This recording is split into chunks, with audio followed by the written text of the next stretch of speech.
what is the U.S. interest, because those things, if people has some logic, you see, it's not possible. It cannot work. We've been there with MINUSTAH for over 10 years. We spent billions of dollars. And then for a situation that get worse a few years. Well, yeah, I mean, I frame it a different way, right? Is it in the U.S. interest to have Haiti be able to secure itself and not be dependent on external actors? Okay, I don't mind. Right? Let's say yes. Let's say yes. Why? Well, so, I mean, if the answer is yes, then the U.S. is failing to promote its own interests in Haiti, right? Because it's not supporting Haiti and securing itself. Yeah, but it's importing. No, this is a basic question. Let's say I'm not smart. Okay, you want the situation to get worse in Haiti? Okay, it's getting worse every day. But you say it's in the U.S. interest. Why you wanted the situation to be worse? Well, but right, I'm saying it doesn't mean that the U.S. wants it to be worse. It means that the alternative of allowing Haiti to actually secure and have a strong security force that can take care of the country is perhaps a greater risk to the U.S. than this, right? Because, or the U.S. is actually just failing, right? I mean, they do really want to improve the security situation in Haiti, and they are powerless to do so. And I don't think many of us believe that, because I think the U.S. could do more if it wanted to. And I think, the place that I think is sort of most apparent, at least from my perspective, is with the number of arms coming into Haiti. And we all know where they're coming from. If the U.S. was really concerned about the effect of that and the level of violence that's happening in Haiti, well, there's a really simple thing that the U.S. can do to try and stop something, and they don't need to pay $1 billion to Kenya to make it happen. They have scanners. They can stop arms trafficking from the United States. They have scanners in the U.S. Custom.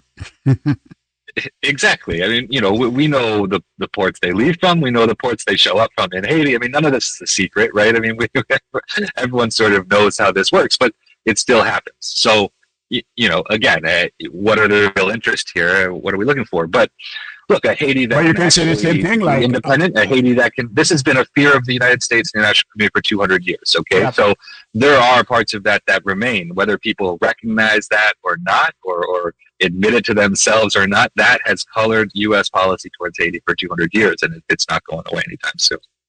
Private sector in Haiti, when you see what is happening, it is like the private sector is silent. They are not focused on resolving the situation. And it came to my idea to have like a triangle of death. You have one side, the state, who doesn't care about the needs of the Haitian people. And the foreigners, U.S. government, French, and the so-called core group, they don't care about Haiti. They have money, plenty money. You just explain the budget of the MMS and the budget of, no, not the budget of the MMS, the money that they spent for MMS and the budget of the national police. And then the last angle is the private sector, because the first two, they have money, they are spending the money.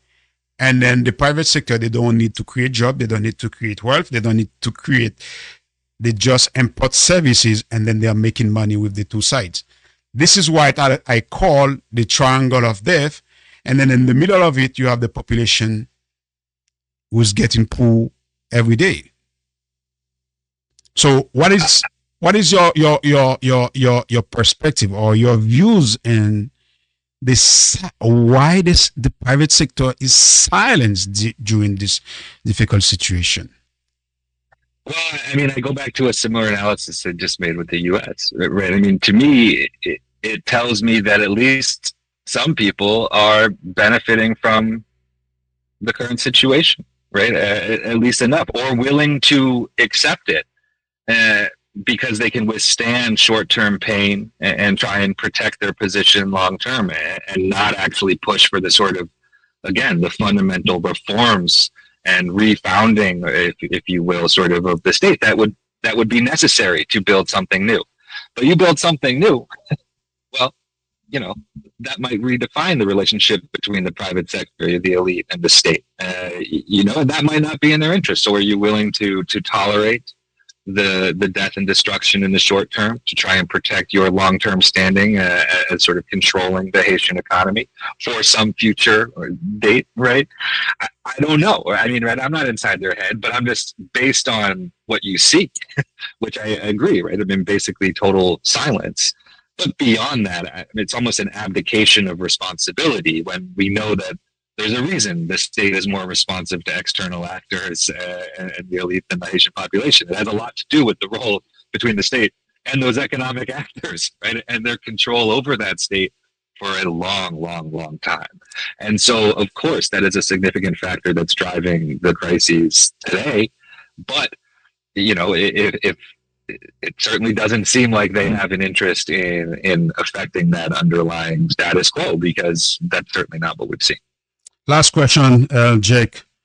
Potential solution.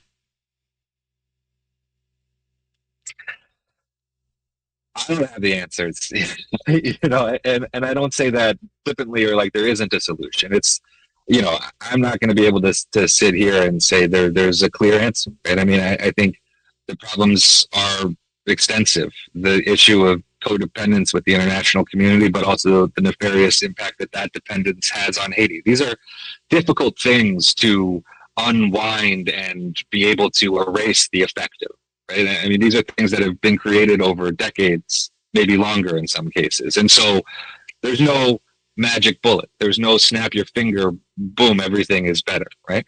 But I go back to what we talked about earlier, which is resetting the relationship between the state and the population.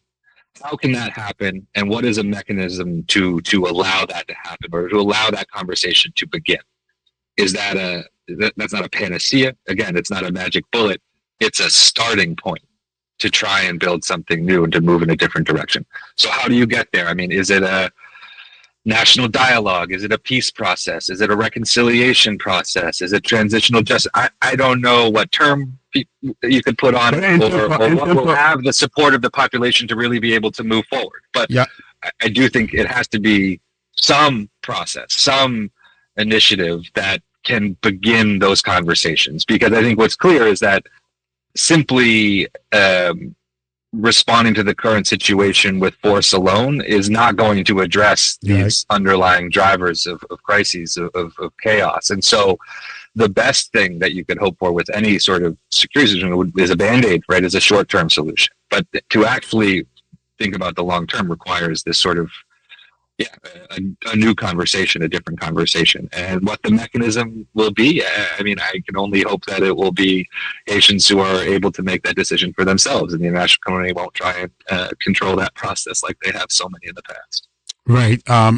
Do you think that this current administration can help when you see a Donald Trump as the leader of so-called free world, and then you say, I don't want to get involved in people politics. I don't want to be involved in what is happening all over the world. I'm not what they call in Creole habit.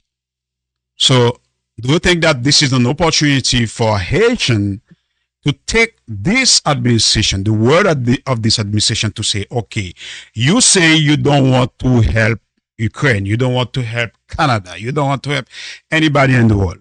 Let me do my politics, my development, everything by myself.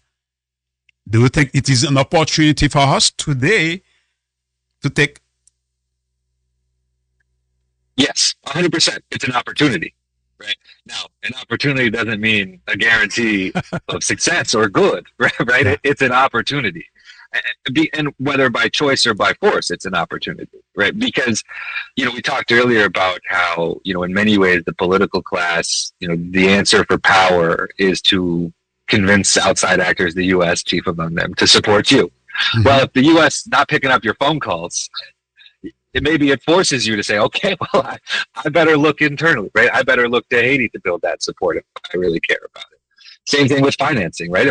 If your phone calls aren't getting picked up, if there isn't external financing, well, how can we create new relationships here? How can we do more with less? How can we actually be responsive to these needs and not just responsive to external financing? So it's an opportunity, and I think it's an opportunity that if it can be seized upon appropriately and correctly, can have really positive effects over the long term for Haiti. And none of that is to say that there won't be short-term effects of these decisions, right? Because when you build a system that is incredibly reliant on an input like foreign assistance, and then that input goes away, it doesn't just magically get better the next day, right? I mean, that is a real dynamic. We can't be, naive to that, but that doesn't mean that there aren't long-term, that there aren't real opportunities within that context. And I think, of course, it's, to the extent possible, critical that everyone is looking to try and do that. I mean, we sort of think of this as, only something that the sort of the elite or the real powerful consider, right? A crisis, you never want to let a crisis go to waste, right? But that's true for everybody, right? It's just who's able to seize that opportunity to push things in their direction. And it's similar to after the earthquake, right? I mean, certainly some members of the international community and the elite saw it as an opportunity to pursue their agenda. But also many Haitians saw it as an opportunity to just pursue their agenda. Can we do decentralization, right? Can we actually have the state do something for us in our life? This is also an opportunity on the positive side. I see today as a very similar dynamic in Haiti, both with the Trump administration and with the violence that we're seeing on the ground. So this is, of course, it's an opportunity everywhere. The question is who will seize that opportunity and which direction it will end up pushing the country of Haiti, right? And so that's the fight now. Okay, thank you, Jake. It was a pleasure to welcome you on my show. Hope to talk to you soon. It was a pleasure to talk with you. Really appreciate it.